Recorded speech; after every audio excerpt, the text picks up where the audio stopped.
Howdy folks, welcome back to Nomad Boatbuilding. I'm Mark Rudin, and we've been working on the shear structure of the Catalina Wherry. Now in the last episode, we fabricated our quarter knees and got those installed, and this week we're going to move on to the breasthook. Now this is going to take a couple episodes to get through this part of the process. We're going to start by making a pattern and then building a blank from which we can fabricate the breasthook. So why don't you just sit back and relax and let me take care of the work. Alright, let's take a look at making a pattern for our breasthook. So I've already done it on one side of this piece of door skin, but I'm just going to show you my basic layout process. So if I take this guy, and what I'm going to do is I'm just going to square it up to the back face of the stem here as best I can. And of course we need to slide it till it's getting past our termination point. So I am going to be taking it and we bringing this breast hook right to these frame heads. On the other side.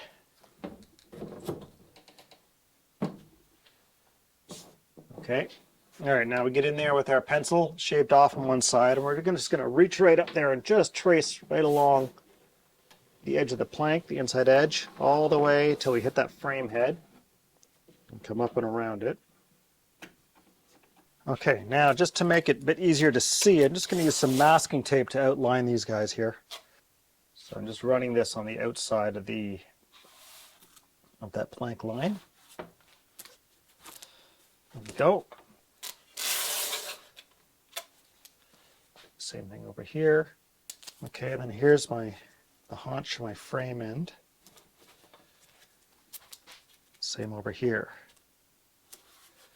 So there's our basic information. Okay, now one of the first things I like to do is I just want to establish a center line. And so if I take dividers, I'm going to just pick up this point right here, the inside of our frame, make sure I'm crossing my midpoint with the dividers. Okay, and then we're going to do the same thing on the other side. Oh, darn it. Not going to reach. Is it going to reach? Barely. Yeah, okay, we just make it. We're going to do the same thing up here where it met the stem.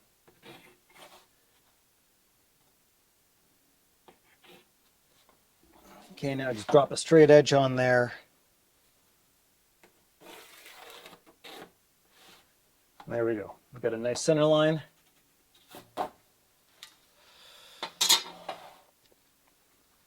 Now I know Joe wants a fairly wide opening here.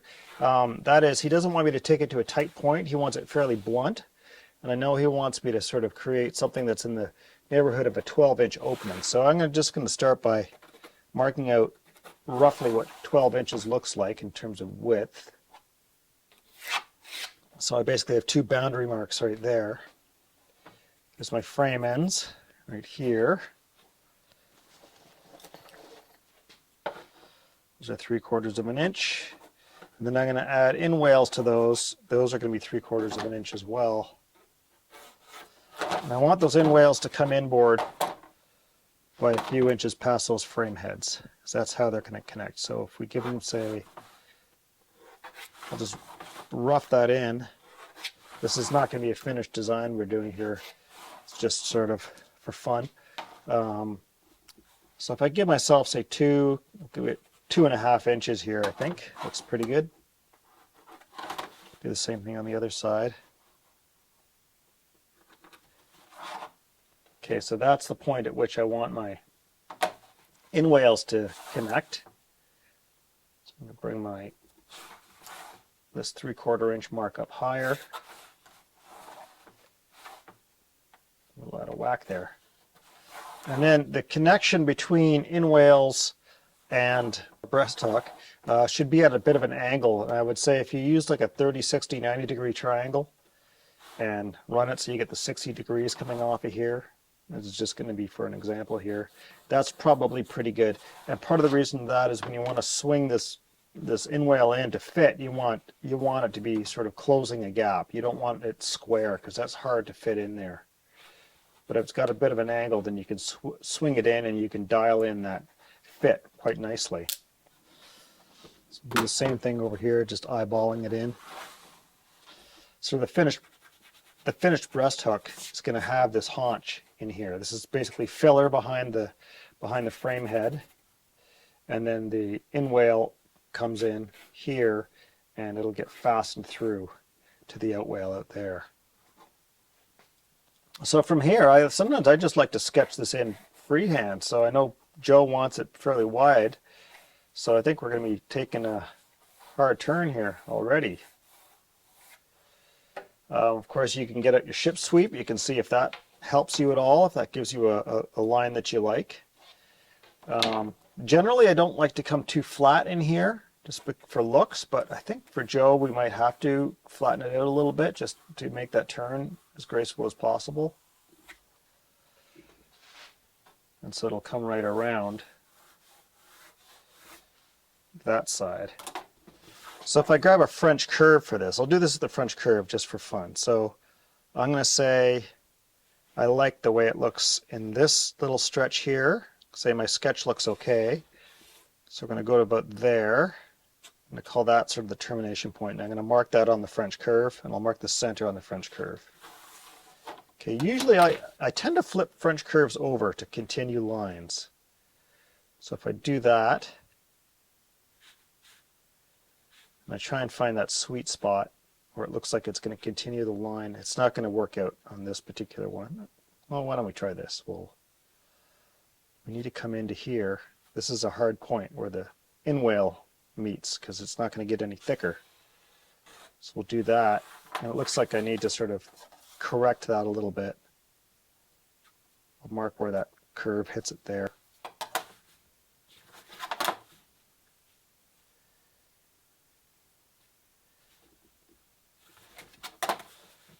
Yeah, I think I needed to just bring this guy out more. So new center line. That looks pretty good. Okay, now to mimic that on the other side, if we wanted to do that, now normally I would pretty much always just make a template out of half of this and then mirror it on the stock. But if for whatever reason you wanted to make a full-size template, what you want to do is carry some of these marks over here in order to mimic them exactly. So we have our center line mark on the French curve. If I pick up, say, this mark over here, how did this line up? Yeah, okay, so it lines up with this blue mark on the French curve. So if I pick up that point and I swing it over here, okay, and then I come down here, I'll just leave the compass set the same, put the pencil right on that same point, find the center line there, bring it over, swing it over to this side. Now I've got a point that matches over here. So if I put that on the center line, bring my blue mark that happens to be on the French curve already over to here, draw that in. There's my first point. Now I know this guy basically fares through. I had a mark right there. It's the same point. Bring that over, swing that over to here. Now it might not be 100% on the money, but it gets us in the neighborhood. Now I'm not sure I totally love that, but it's a fair enough place to start. And once it's all put together, I can always sweeten up this curve a little bit by eye by just working into this with the spoke shave and getting it down to where I want it. So there's the sort of basics of laying out breast hook patterns. We'll draw in our haunch here, and that would be there. This is basically our blocking. The frame comes in right there. So all of this inside is the actual breast hook. We would chop that off, bring it up the center line. And bear in mind, this is marked right at the shear line. So, and all the bevels sort of dive down. So when you're actually making these parts, you probably need to expand this line about 1/8 of an inch. But you can at least start on the wood, laying out this pattern, add 1/8 of an inch onto it, or calculate exactly where that bevel would be. So if this is the planking sides and our breast hook is coming straight across, and we want it to come a little higher in order to cut the crown into it. So there's our breast hook material. We need to know what this distance is right here. And that's the amount that you would expand this line over here. Of course, you'd be setting your bandsaw to this angle in order to make sure that your finished line lands right there. And of course, this is a tapered fit, so even if you're out by a little bit, there's some cutting and fitting to do. And because you're always wider on the top, you've got wiggle room. You're not starting out at the actual shear line and having this thing drop down. You're starting up above and you're working it down until you get your fits looking nice all the way around, and then you're done. And then we carve off the crown. You could do that top and bottom. There's a way of just faking the bottom in. You only need to sort of work the bottom edge back 3 inches or something like that, or 2 inches. You make it look like that's got a crown on the bottom, even though it's dead flat across. On the top, of course, though, we would fully shape it so that it's got a crown all the way over on the top of that breast hook. We have the shape of our breast hook designed. I'm going to take this pattern and I'm going to split it down the middle. We don't need both halves of it for the next stage of this process.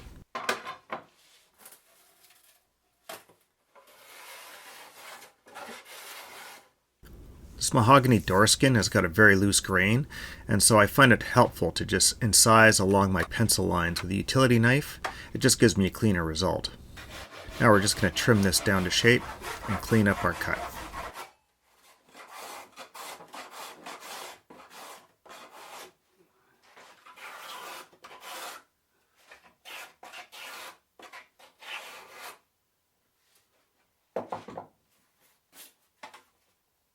So I find as I've gotten older, my eyes have gotten older. And in certain situations, I'm finding it harder and harder to see pencil lines, especially over at the bandsaw when I'm cutting curves.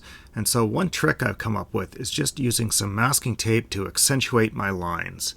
It's just easier to see exactly where that line runs, and especially when you've kind of sketched out a fudgy line like I have here, this really helps to refine it. And so it's easier to do this than to start erasing and trying to draw a line in darker. Now, do I really need to be this fussy with dialing in this particular pattern? No, I don't, but I like doing it. It helps me figure out where I'm going. It helps me get into the zone. Now, there's a lot of steps to come between making this pattern and shaping the finished breast hook, so I realize that this might change a little bit along the way, but that's fine. I never feel like I'm wasting my effort with tasks like this, because the more I do it, the more I have a very clean, refined idea as to what I'm looking for in the end. And when I have a pattern that represents that, it helps me from going astray along the way. All right, we've got our breast hook pattern made up here now. So now to get it out of this stock, I've got 2 different pieces of oak here to work with. I think I'm going to go with this one. This is clearer, but it's all sapwood down there. I don't really like the way the grain kind of runs off at this sort of bit more of a drastic angle on this one than on this. The grain's a little straighter. So what I need to do essentially is I lay out 2 pieces, one that goes this way, and then we flip this over, and one goes the other way. And when you bring these together, one of them flips over, and we get a book matched, not exactly book matched because the grain reverses on the other one, but it goes the other way. And and what I'm going to be doing to get the crown, because this is only 1.5 inches thick, and I need a little bit more thickness to get the crown I want, we'll put the 2 together at a slight angle. I'll show you in a minute how I was playing around with that. Now, one thing I note here is that I'm very, very tight on width. It just barely makes it. And I know once I've crowned it, I'm not going to have enough width. So I have to actually do one of 2 things. Either I need to add a strip of material down the center, or I need to add some to the edge. And while it's really common to throw a stripe down the center, I've never really liked it. I've done it, but I also feel it looks a little bit cheesy. I'd rather just see a single seam. So I think what I'm going to do is I'm going to glue on about an extra, I don't know, 1/2 inch or 3/4 of an inch onto the edges of this. And I can, in the end, I'll, prioritize this. Obviously is going to land right on the seam, and we'll have a little bit of extra that shows up on the outside. It's not really a huge deal, and I don't think it'll show nearly as much as having a strip down the middle. So we'll do our best to try and make the grain look like it's continuous off the one edge, and I got to figure out how I want to best do that. This particular plank here has got a bunch of defects. This is sort of a bit of a knotty spot there, and there's a knotty spot there.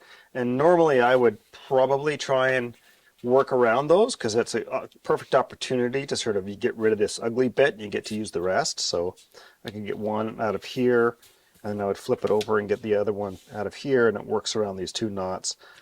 I'm just going to lightly sketch in where this might go. And of course we got the tail end here, which is always a bit junky at the best of times. So looking at it from the side, maybe I get one going there and then flip this over. I guess that wouldn't be too bad. Clears this one pretty good. Grain looks okay. And you should always make sure you're looking at like the bad side. So this is the good side here. Just looking at how the rough, that sort of knotty area is down there. It's going to make working on that a bit difficult. Probably better off bringing that forward. So if I were to go there, oops, flip that over. That one would go there. That's not so bad. So I could buck that straight off there. And I could joint this, and I could peel a couple strips off that could glue onto here. And hopefully it'll, looks like it, I might be able to match up the grain pretty good by taking a piece of this one here and bringing it up. Taking a piece of this one there and bringing it over. Yeah, I don't dislike that idea.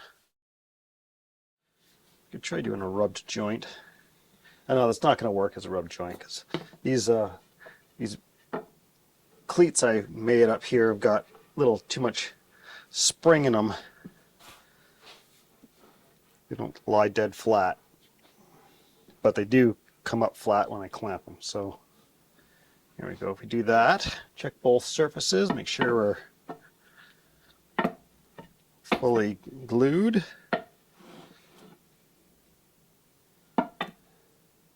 Okay, that'll work. I'm going to throw clamps on, but just to hold this in place for the moment, I'll use some pinch dogs. Now while I fumble around with these pinch dogs, I just want to let you know that these videos are supported by my followers through Patreon. If you like these videos, you'd like to help me keep making more of them, I encourage you to join me on Patreon. You can find links in the corner or down in the description. This week I want to welcome Safety Sam into the fold. Thanks for joining up, Sam. I really appreciate it. I'm not doing anything fancy with this joint because in the finished product there's not going to be much of it actually in the boat. I mean, it'll be there, but everywhere that it will be employed, there'll be fasteners passing right through it.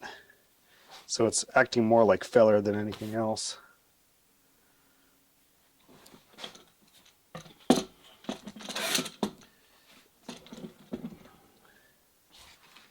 Throw a pinch dog on again just to keep it from running away on me.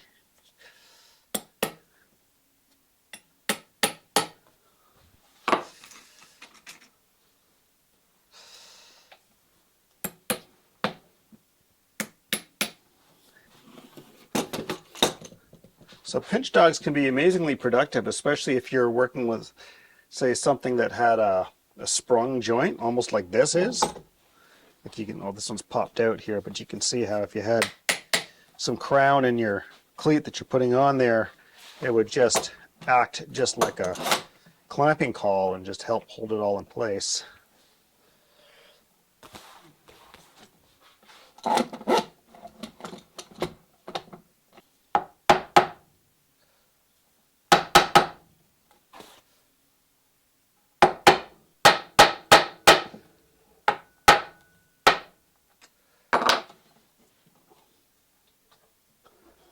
That'll work.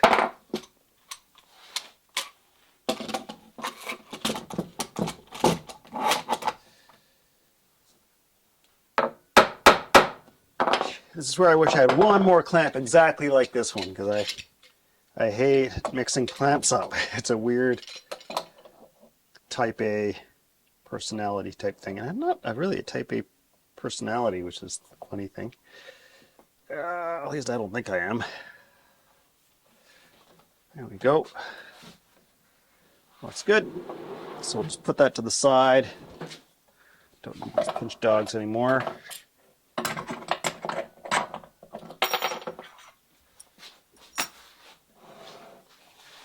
and we will return to this tomorrow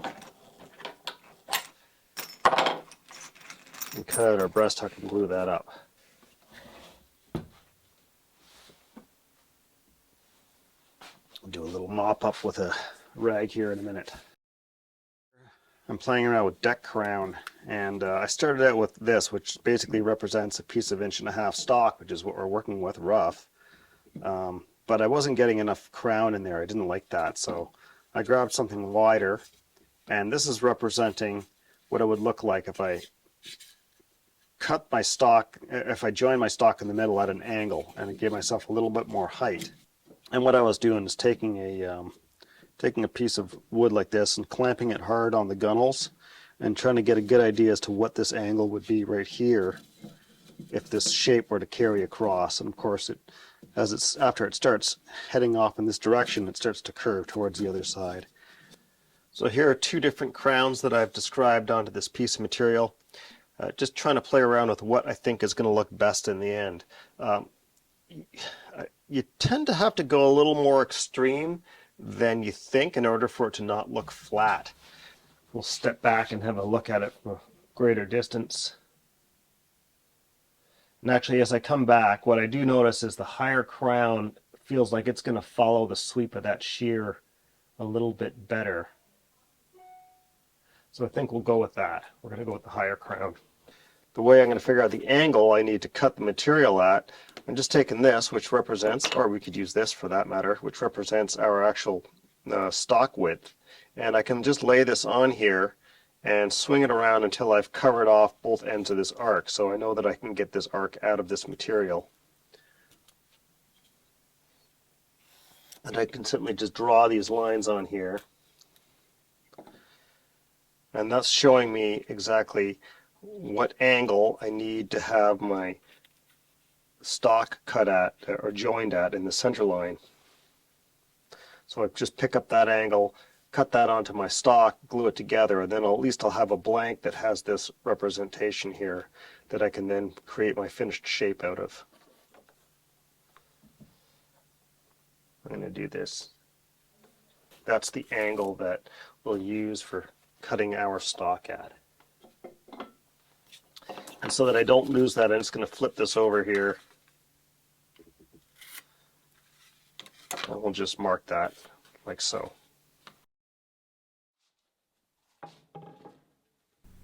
Now we're going to rough cut the stock for making these breast hooks. So I just want to start over on the bandsaw. This is the safest way to knock apart a big piece of oak like this. Bandsaws aren't really subject to kickback the way a table saw is, and so whenever I'm running heavier, denser hardwoods, I like to do as much of it on the bandsaw first before I go to the table saw. And I've learned that from James Krenov, actually. If you read his books, he highly recommends using bandsaws over table saws for as much as possible. Alright, I'm going to cut this on my sled, I think. I've already adjusted my angle here. Now, to line up this cut with the blade, I just came up with an idea. I've never done this before. I don't know if it's a great idea or a terrible idea, but I put the straight edge on here, and we want to use a straight edge that's pretty accurate in terms of laying nice and flat. And of course, you could always use if you've got a stick that's really accurate, you could use that too. That might not be a terrible idea. Let's see if this will do a better job. Okay.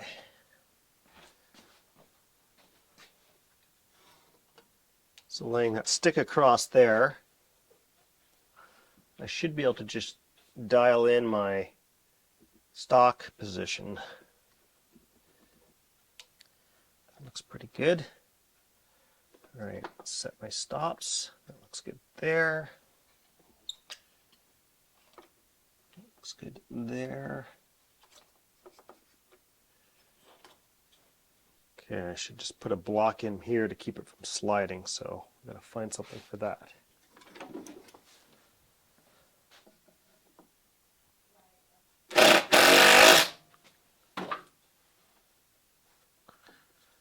Okay, so if that's all there, that looks pretty good. Okay, let's see if this works.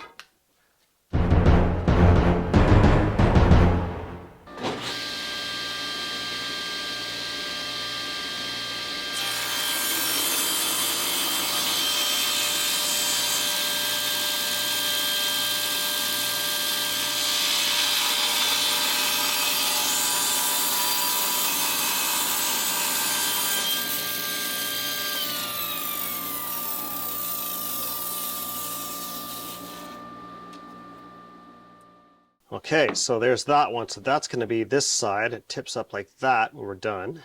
So of course I need to make sure the other side does the exact opposite. And so that means I cannot use the same jig setup for both operations. So put that to the side. So we'll do the same thing, except this time we'll just run the stock the opposite way. So I think this worked out pretty good. It wasn't, it was off by just a hair. I'm not exactly sure why it was. It was like it cut a bit 16th, but a 16th stronger than the line it was laid out to.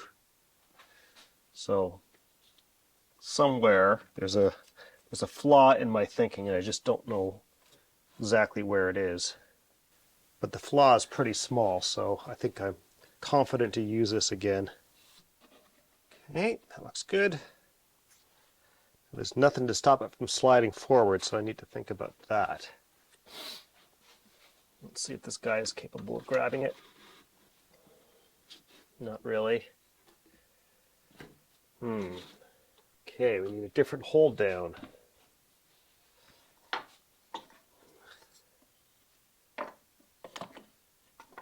Right. That works.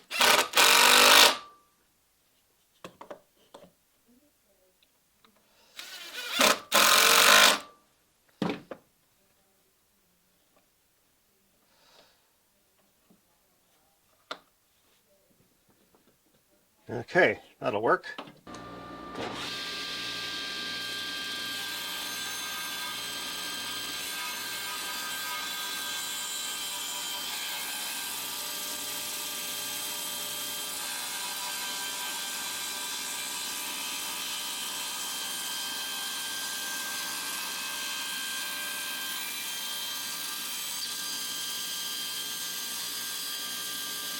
Okay, that worked really well. Now, there's a reason I was fussing around with this particular piece more than the other, and that's for safety reasons. What we want to do now is cut a slot down in here in order to put a spline through this breast hook in order to give ourselves extra strength. Now, we could also use biscuits in here. That's a great way to go, but I like splines. Splines are nice and simple. They're easy to glue up, and they're a good, reliable joint that you can have running all the way through there, carries lots of glue. So I think we'll just go for basically like a 3/8 wide spline. I think that's plenty. So I'm just going to throw a single 1/8" cutter in the middle. And I'm not even going to measure it. What I'm going to do is I'm just going to cut the spline to match the slot. That's the simplest way to go. Whenever I'm tightening table saw blades, one thing I never do is I never grab these with two different hands and try and force them one or the other. I use one hand on one and I'll just push with my thumb or something like that on the other, or squeeze these together if I have to. And that's because it's really easy for these to slip off if you're using two hands, and I've slipped before and carved myself up on the blade itself that way. You only need gentle pressure to clamp these down. You don't need this to be super, super, super tight because the spinning action tightens the nut. That's the way it's set up. Okay, so now I want to figure out exactly how deep this should go. Let's just go 3/4. Basically, whatever your thickness of your spline is, that's about the depth you need, and that should give you a more than adequate joint. Okay, now what's my spacing? So if I look at my pattern here, what I did before is I just laid my ruler on here looked at my finished shape and eyeballed where center is going to be. Drew on either side of my ruler. My ruler is 3/8 of an inch thick. We go like this and square it off. I'm going to get a spline that's something like this going right through. So if I take a look at this, I get nominally a 1/2 inch from either edge. So we'll just run this a 1/2 inch.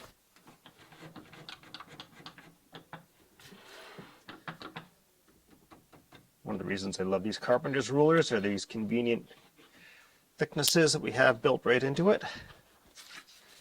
So that's going to be the cut right there, and I need to make sure I run the acute corner against the fence. So this one will run this way, the other one will have to run the opposite direction.